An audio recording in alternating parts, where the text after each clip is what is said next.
ಮಂಗಳೂರಿನ ಹಲವು ರಸ್ತೆಗಳಿಗೆ ಇದೀಗ ಕಾಯಕಲ್ಪ ನೀಡಲಾಗ್ತಾ ಇದೆ. ಕಿರಿದಾದ ರಸ್ತೆಗಳನ್ನು ಅಗಲೀಕರಣಗೊಳಿಸುವ ಕೆಲಸ ಮುಂದುವರೆದಿದೆ. ಅಭಿವೃದ್ಧಿ ಹೆಚ್ಚಾದಂತೆ ಸೌಕರ್ಯಗಳನ್ನು ಕೂಡ ಹೆಚ್ಚು ಮಾಡಬೇಕಾಗಿದೆ.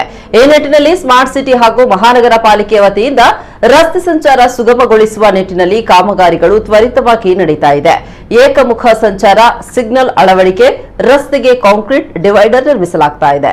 ಇದೀಗ ಜಿಲ್ಲಾ ವೆನ್ಲಾಕ್ ಆಸ್ಪತ್ರೆ ಬಳಿಯೂ ರಸ್ತೆ ಅಭಿವೃದ್ಧಿ ಹೊಸ ಯೋಜನೆ ಹಾಕಿಕೊಳ್ಳಲಾಗ್ತಾ ಇದ್ದು ಕಾಮಗಾರಿ ನಡೀತಾ ಇದೆ.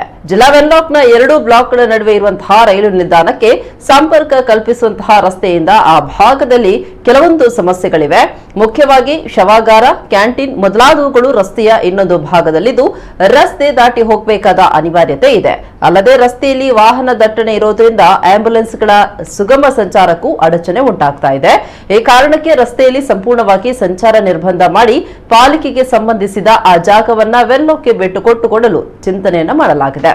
ಇದಕ್ಕೆ ಬದಲಾಗಿ ಮಿಲಾಗ್ರಿಸ್ ಚರ್ಚ್ ಬಳಿಯ ಅಗಲ ಕಿರಿದಾದ ರಸ್ತೆಯನ್ನ ಅಭಿವೃದ್ಧಿ ಮಾಡಿ ವೆನ್ಲಾಕ್ ಭಾಗದಲ್ಲಿ ಸ್ವಲ್ಪ ಜಾಗ ಪಡೆದು ದ್ವಿಮುಖ ಸಂಚಾರಕ್ಕೆ ಅವಕಾಶ ನೀಡುವ ಕುರಿತಂತೆ ಈಗಾಗಲೇ ಜಿಲ್ಲಾಡಳಿತ ಸ್ಮಾರ್ಟ್ ಸಿಟಿ ಸಭೆಯಲ್ಲಿ ವಿಚಾರ ಪ್ರಸ್ತಾಪಿಸಲಾಗಿದೆ.